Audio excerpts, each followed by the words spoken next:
Namaste.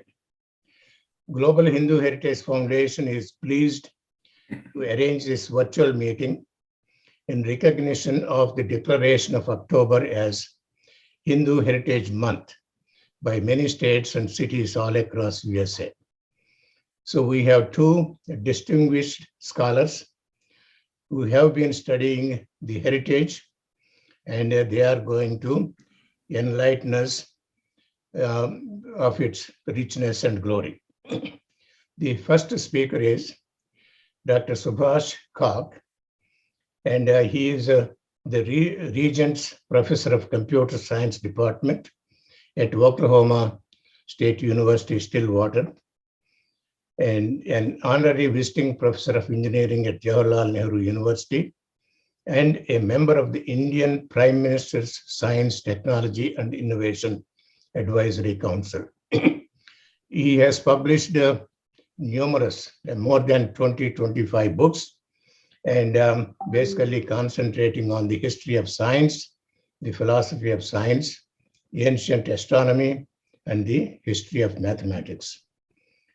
And in 2019, the government of India awarded him the Padma Shri, the fourth highest civilian award in India, for his contribution on the history of mathematics, science, ancient astronomy, and philosophy of science. So that speaks for itself. So I don't have to say any more than saying that he received Padma Shri from President COVID. And he has written a number of books, but I'll just say only 3-4 of them, and then we will get started. And he has written Ashwamedha, and then Astronomical Code of the Rig Veda, The Architecture of Knowledge, The Gods Within, Mind, Consciousness, and the Vedic Tradition. And he also co-authored one of the best books, In Search of the Cradle of Civilization. So with that one, I don't want to take more time because everybody knows about him and they can also access so much information about him on the internet.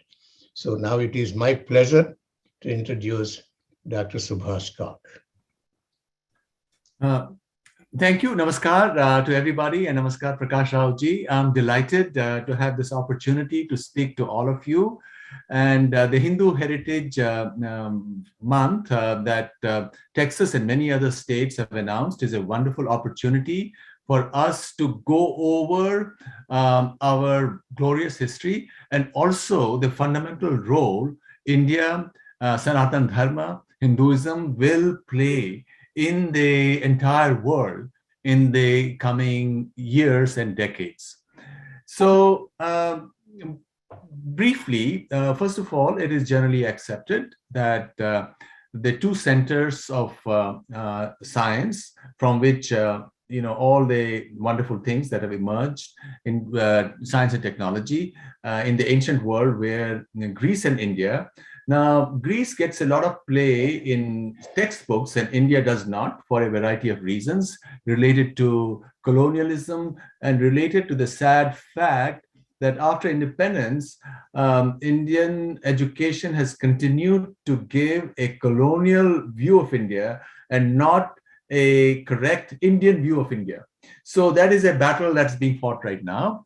But now that we have social media and we have publication systems which have become democratized, so that now people do know that modern science in many ways is truly based on Indian ideas. And just to give one or two examples, quantum mechanics is the deepest physical theory. Without quantum mechanics, you cannot explain a lot of physics, you cannot explain chemistry, and without chemistry, you cannot explain biology, without which you cannot explain brains. And ultimate mystery is, of course, consciousness. Now, quantum mechanics itself was founded by a Vedantin, an Austrian Vedantin named Erwin Schrödinger, who in his autobiography claimed that the central idea of quantum mechanics came to him from the Upanishadic Mahavakya, I am Atma Brahma. Now, this is, of course, modern science, and we all know about the number zero, we know about geometry, we know about Aryabhatta and his theory that The earth spun, which is why we had night and day. We know about Bhaskaracharya and his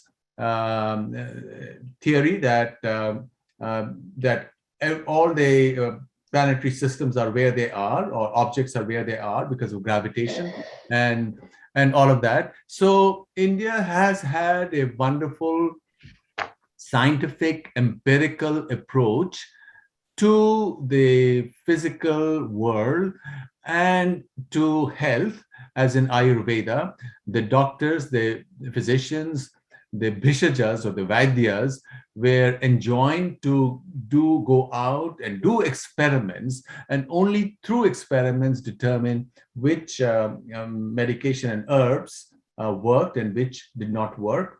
And going even further back, we have the Shastras meaning the sciences associated with the Vedic tradition.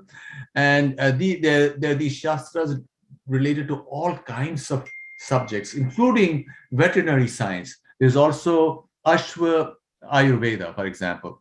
So we have all kinds of those subjects, which sadly, due to the turmoil that occurred around the coming of the British, and prior to that, and there was a great break in the education system.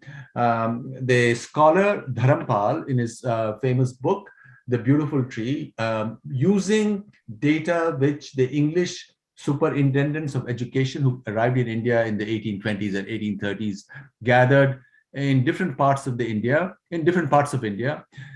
concluded that about 60-70% literacy rate existed, and kids from all communities, irrespective of what one's being told, which is false, kids from all communities, because the data shows that so many people from this community, that community, that community, and that community, boys and girls, studied at these schools, which were run by temples, just as schools were run by churches in the West, so that India was really not all that different from Europe. And what the British did was to break up India's own education system. It did need modernization, which it sort of stopped. And India's literacy plummeted by the time the British left to 8 or 10%. Now it's back to about 70% or 80%. And India's share of the world economy plummeted from about 25% in 1800 to 1.8%. Imagine, undivided India in the First World War, 1914, was only 1.8%.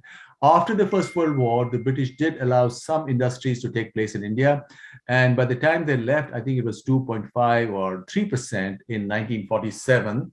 And even after all the growth that has taken place in the last 7 years, we are still only about 6 or 7%. So from 25%, India was the wealthiest region in the world for a long, long time, which is why everybody, all people from all over the world, the Europeans were looking for India. Even Columbus was looking for India, as we know. So India has played a fundamental part in world history, and it's also connected with Chinese history, for example. Chinese looked up to India, not just because of its material wealth, but as a place of knowledge. And just as, you know, in modern times, people are making a beeline to come to American universities, or they want scholars who know modern knowledge. Likewise, the Chinese were looking for scholars who would take Sanskrit books and translate them into Chinese, right for about 2,000 years.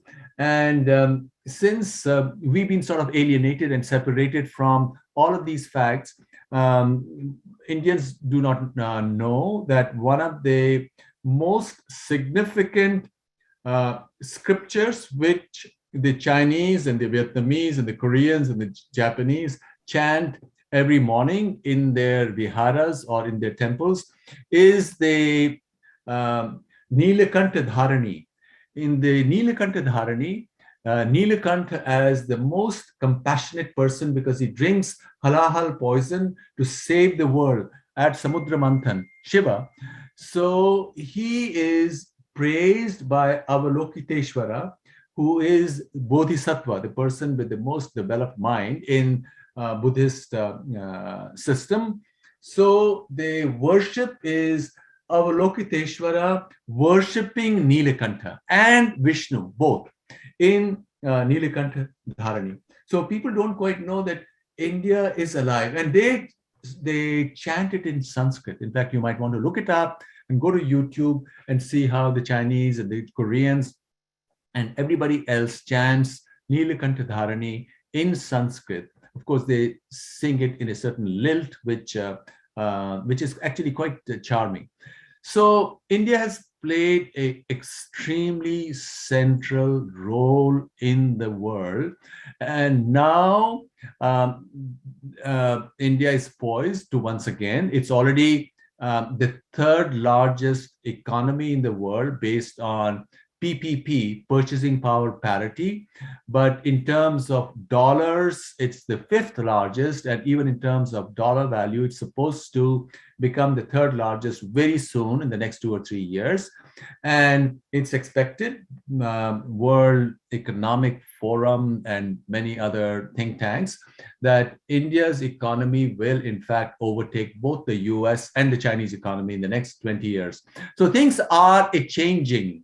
And as the economy changes and as Indians claim their rightful place, not just in terms of economic products, but also in the scheme of ideas, which is where India has been the driver in the ancient world and also in the modern world. If you look at the greatest scholars, scientists, artists in the last 200-300 years, they've been inspired by Vedic ideas. And these are wonderful ideas. You know, what has happened is that the colonial educational system is presenting a Western view that India is nothing but caste and so on, which is all totally false. Modern scholarship has shown that this idea of inflexible jati is not true, is not a part of history. And in fact, when the first census, 1801 census that the English took, most jatis did not know what varna they belonged to. This whole idea of pegging jatis to varnas was done by the British in the 1800s. And I think everybody, because according to the Vedas, Vedanta, every human being has Purush within them, has the same Atman. In fact, that is the central idea of Hinduism, is that every sentient being is the same. Shivoham, that I, aham Shivaha. Every human being is Shiva, because within us resides Shiva, within each individual, no matter what background, jati. So this is this wonderful universal knowledge system, which empowers every individual. And just because of its power, the left, which wants to dominate thought and which wants to project the idea that we are nothing but bodies, for whom the idea that there is an Atman is anathema, which is why they are fighting Hinduism at all kinds of places, and totally falsely. You know, for example, the recently concluded conference that some leftist professors at South Asian Studies came up with, called Dismantling Global Hindutva. This is all an outgrowth of the racism and Eurocentrism that the British brought to the examination of India, and the scholars in these academies. They want to hold on to that view, and they want Indians to hold on to that view so that they can dominate them, so that they would not give them agency.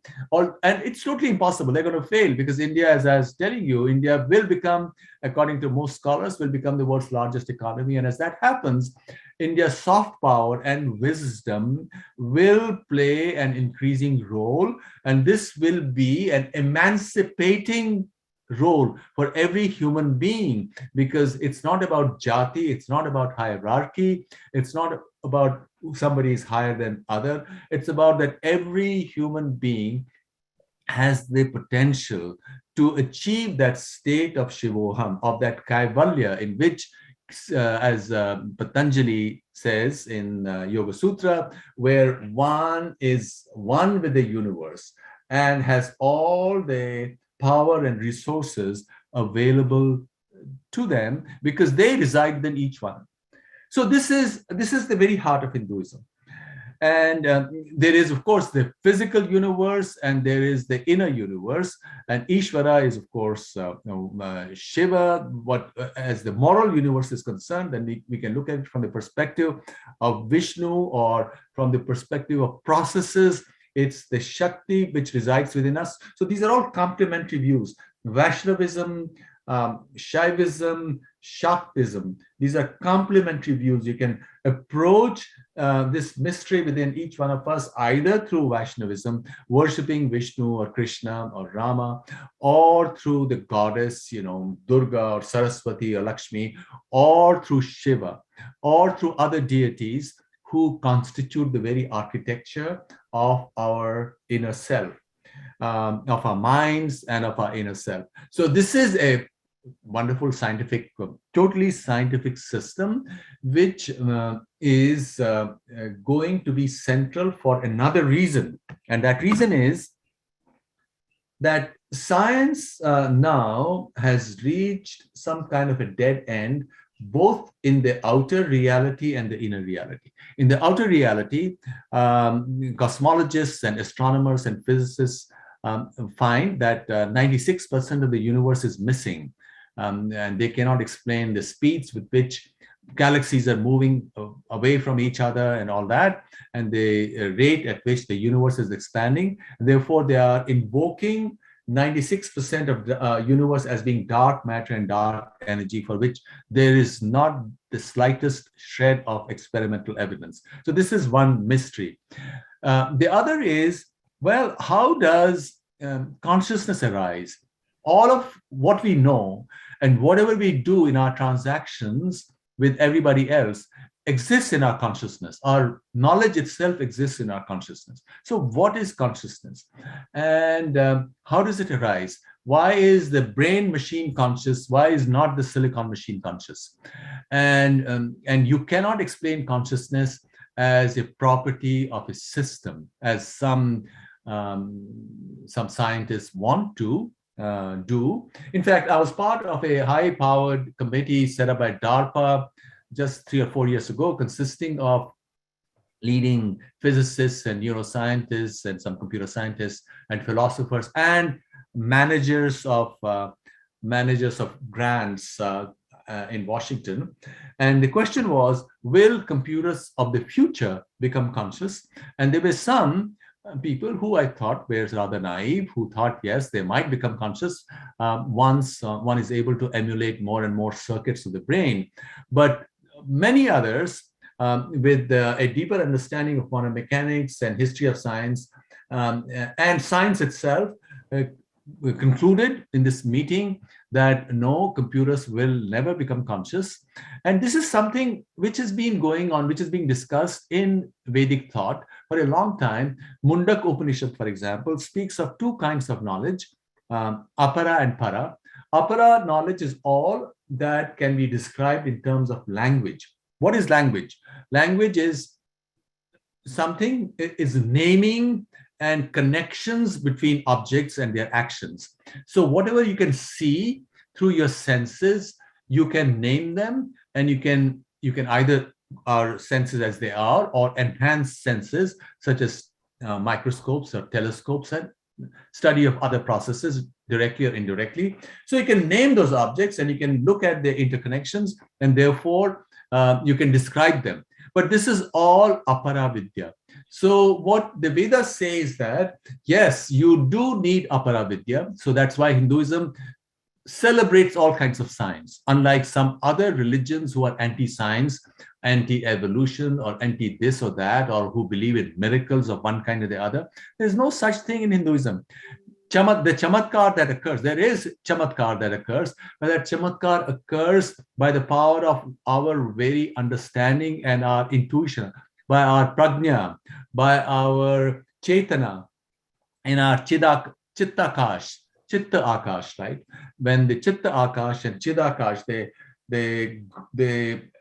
the giant mind of which we are a part in a mysterious way, because this whole Brahman gets mapped into the Atman, and it's that correspondence which makes us obtain chamatkarik or astonishing knowledge. So there is, but it's all scientific. It's knowledge which comes out of creativity. So what the Vedas says, there are two kinds of vidya. One is apara, for which we must go to school and study.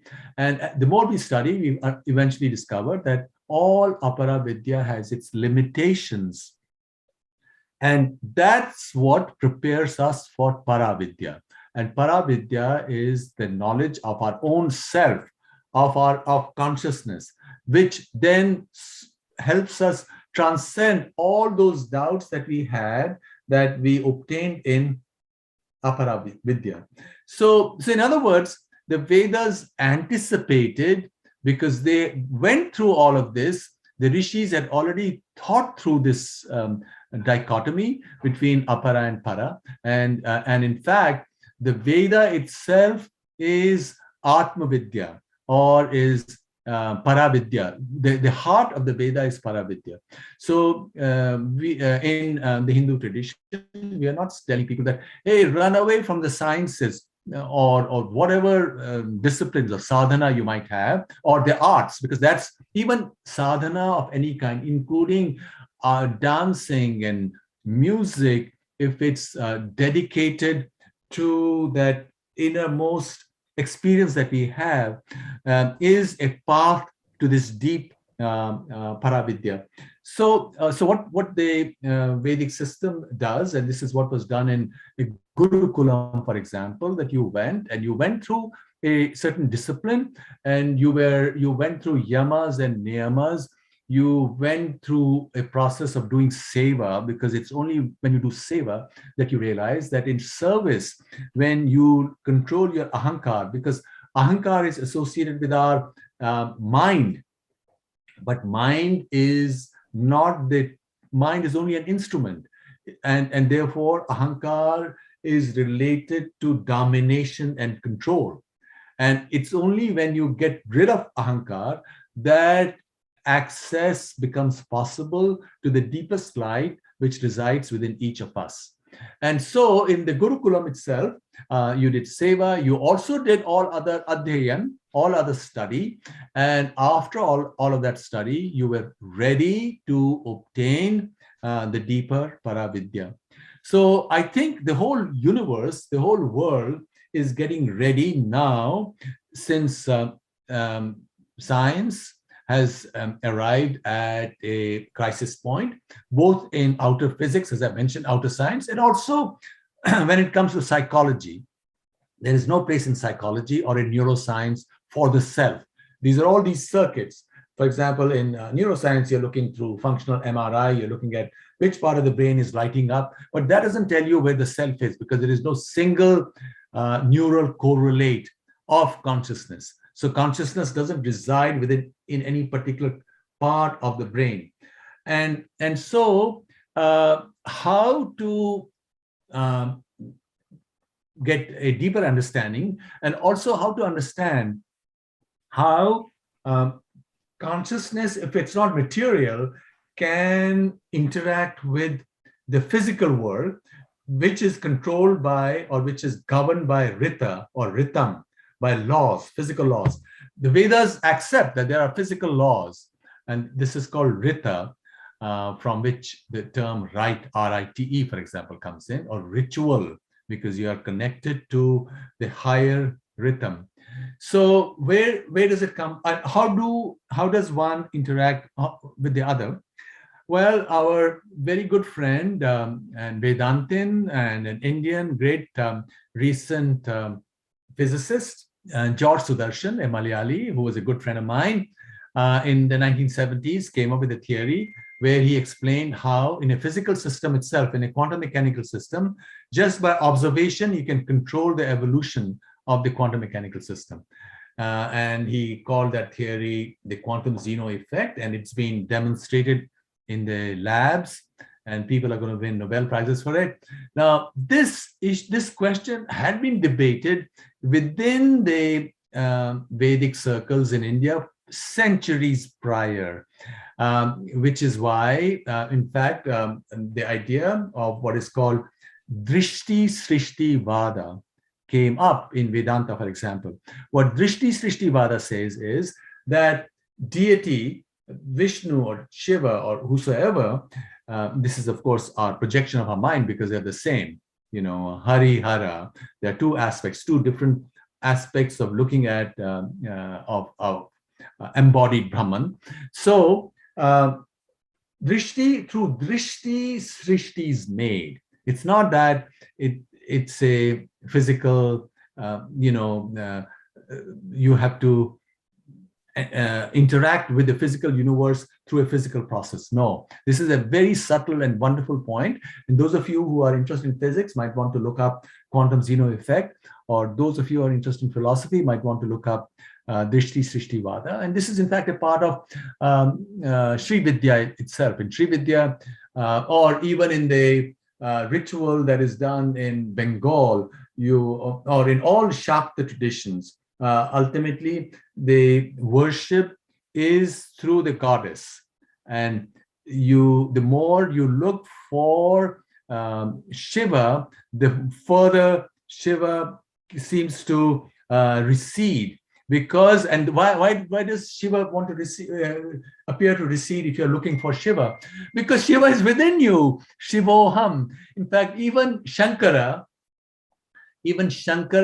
also wrote Saundarya Lahari, even though, Shankara spoke about pure, non-qualified, Advaitic Vedanta. He also went through the goddess. So ultimately we have to go through the goddess because it's the complex of the goddess which helps us with reaching the very heart of the mystery. And once we reach the very heart of the mystery, then of course the world is changed. That's what moksha is. You obtain moksha in this life, and that's when one becomes like a walking devata oneself, more than who one was. That transformation from manava to devata can occur within one's own life. So there are all of these wonderful threads, wonderful parts of wisdom which are so extraordinary that they really shake you up. In fact, one of the greatest scholars of the past 150 years was a half Sri Lankan Tamil and half English scholar named Ananda Kumaraswamy, who wrote on Hinduism, on Vedanta, on art, many books, and he died in 1947. So in 1940 or so, he wrote a famous essay in which he said that even after 150 years of scholarship, whatever Western scholars have written on Hinduism can be, and I'm paraphrasing him now, can be declared to be totally erroneous. He says even after 150 years, whatever Western scholars and their Indian followers have written about Hinduism, because they're sort of scratching at the surface. And, just like those 6 blind men who look at the elephant and describe it differently. So they're talking about surface structure, and that surface structure might have some truth to it or some textual evidence in support of it, but they miss the meaning altogether. And this is the reason why there's been a big break that has occurred within India itself. All people who are a part of the knowledge tradition through their own sadhana know that literally everything that Western scholars have written on it is wrong. But sadly, the Indian education system and the Indian judiciary, the Indian elite have let themselves be guided by all this all these incorrect stuff. And therefore, there is a kind of a divide that has occurred.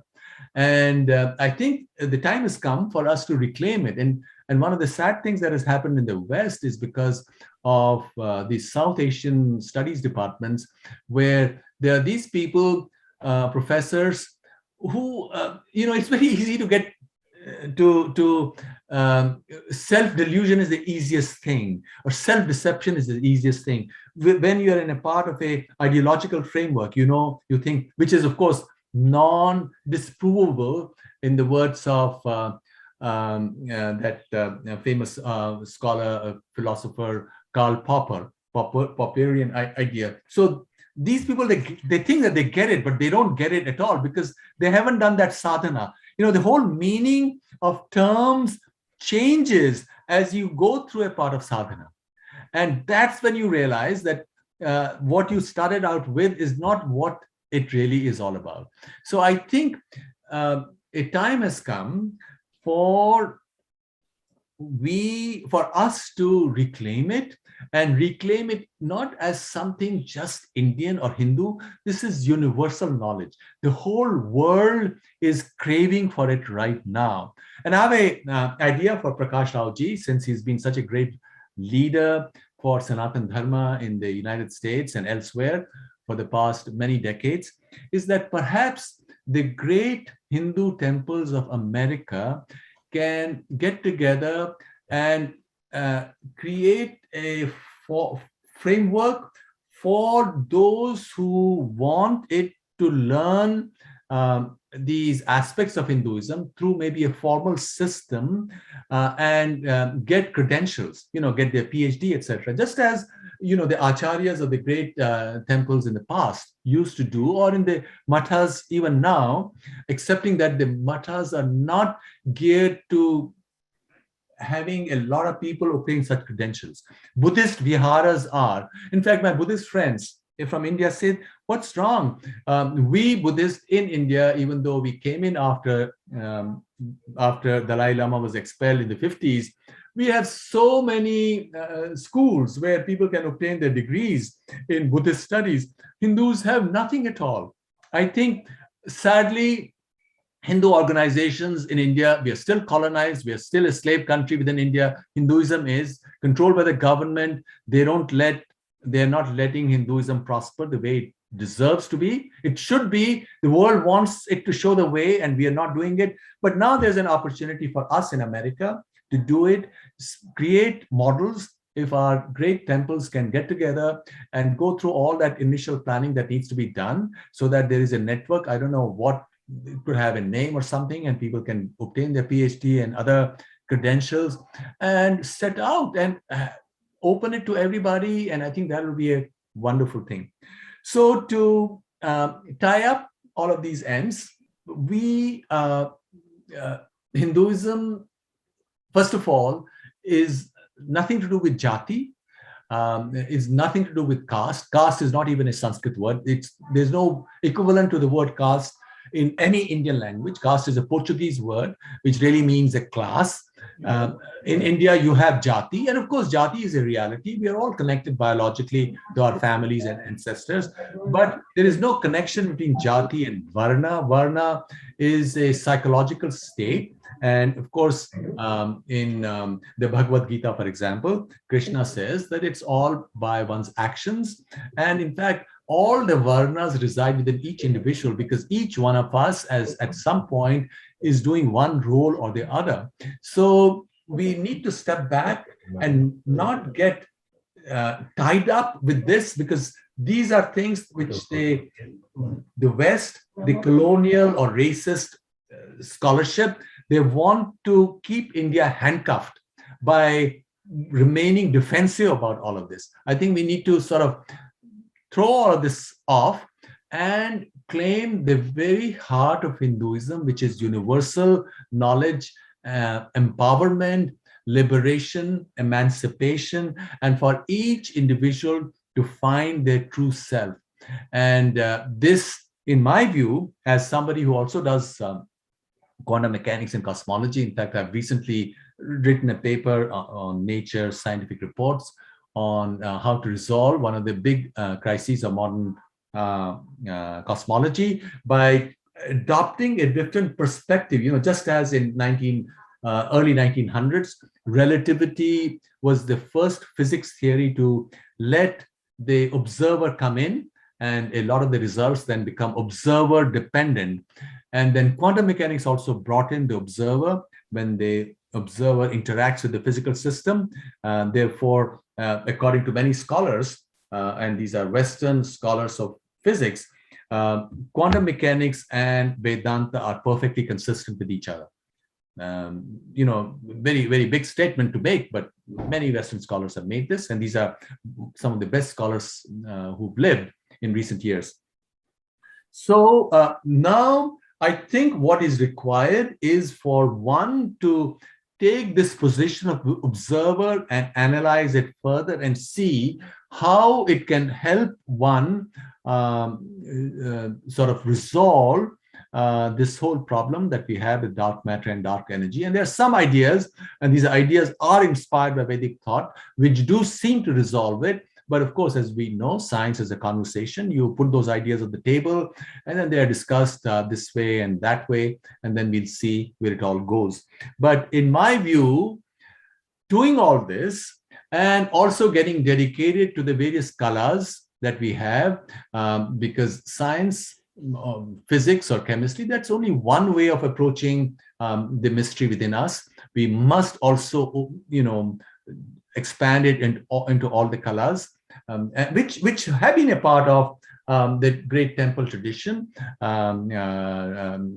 Dance, for example, the whole world, the evolution of the world is, of course, the dance of Shiva, but emulating that dance on the dance floor through the sadhana of the dancer or the music of the musician, which the temples do. And as we know, what happened was that 1,000 years ago or before that, there are many, just as we know a lot about how traditional society was lived in with this all devotion to knowledge, let's say in South India or even in Bali or other parts of India.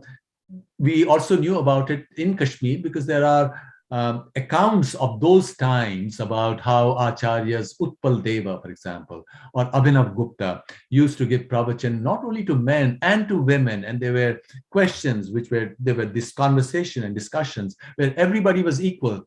And what was done when Kashmir fell was, first of all those dances were forbidden, all the arts were forbidden. So we need to be connected. It's only through the arts that we then are able to find that true motion within ourselves, that motion, the outside motion and the inner motion related to the mind, which makes it easier for us to then partake of this subtle knowledge of the Atman, of Paravidya, that we want to expand to the entire world. So with this, thank you very much once again, Prakash Rao ji. And it's so great that the Hindu Heritage Month is being celebrated in Texas and all over the US. And I'm hoping that all that has happened now in this particular month, and with all the Rakshasas trying to attack Hinduism from this way and that way, and putting all these false things about Hinduism out there, we need to fight it. Sometimes we can't always ignore the Rakshasas. We need to fight it, and we need to fight it by through this wonderful thing that Krishna, for example, you have to be wonderful and friendly with everybody, and through smiling and through giving this knowledge which uplifts everybody, which doesn't distinguish between one and the other, hopefully we'll be able to change the world in ways which would make it memorable for everybody. Namaskar. Namaskar. Thank you so much, Dr. Kak. I mean, it is enlightening, the depth of knowledge that you have, the diversity of knowledge, and you almost touched the whole science, religion, Upanishads, Vedas, you name it. Everything is combined into a 40-minute speech. It is amazing. the kind of knowledge that you acquired and you have been demonstrating over the years. As you mentioned, ours is the most scientific faith or religion, whatever you want to call it. We have never been afraid of science. In fact, we invite people to study every sentence what is written in our scriptures. It is only other religions who are afraid of it and then try to demonize our religion because they have the power of media and all those things. So, as you also said, I think we have to face these demons in the US, but I think we have probably more in India, and that is where we are trying to fight. Briefly, about 4 minutes I will take and say what we are doing. Action speaks louder than what we think and what we believe. For the last 1 year and 3 months, we started this Garvapsi because we have done so many things. All these things are not reflected in the number of Hindus in India. Every day it is declining. That means there is some disconnect between what we are all doing and what is happening at the ground level. With that idea, we started this Garvapsi. And so we have about 20 pracharaks. These are the people, we have placed them in different locations. There are 9 locations in Andhra Pradesh and Telangana. And so we prepared some documents, one of them comparing Bible and Bhagavad Gita. And that is creating more sensation because we have taken about 42 verses from Bible, which are so nasty, even Christian would not want to read it. And anybody, in fact, Mark Twain said, the cure for Christianity is read Bible. Anybody who reads Bible, they will never be a Christian. All these people don't read it. They just hold it and then carry on. So this is what we are doing, Dr. Kak and Ramesh Rao. And so we feel that we have to work at the ground level. And we have reconverted our Garvapsi, we have done about 4,700 people as of today. And we are continuing, we are trying to expand also. In the last 1.5 months, so we have been debating, even though we are trying to bring these people back, the people who have left, we have not addressed the children's issue because the pastors of what they are doing is on Sunday, they are enticing the children with chocolates and pens and all those things and taking them and then trying to preach. So now we have tested, we have experimented in Visakhapatnam. So we started with 10 kids, now we have 30 within 3 weeks. So now in the last 1 week, we have decided to do this Sunday school, whatever name we want to use it later on, Sunday school in about 35 villages, and especially where the majority of them are SC, BC colonies and all those things. About 20 in Visakhapatnam area, about 10 in the Tirupati area, and then in West Godavari district and all that. So we feel, we may bring these people back, the adults who are left, but we are ignoring. So these people probably will outnumber the people that we are bringing with that concept. So we thought we have to concentrate on the children also. So I think I'm hoping that we will do whatever we can in order to counter this Christian offensive or Christian menace. As we all know, the Chief Minister of Andhra Pradesh is a Christian. He is tacitly behind every effort to convert as well as destroy temples and destroy all the things. And there is a Christianization going on right now in Andhra Pradesh and TTD and all that.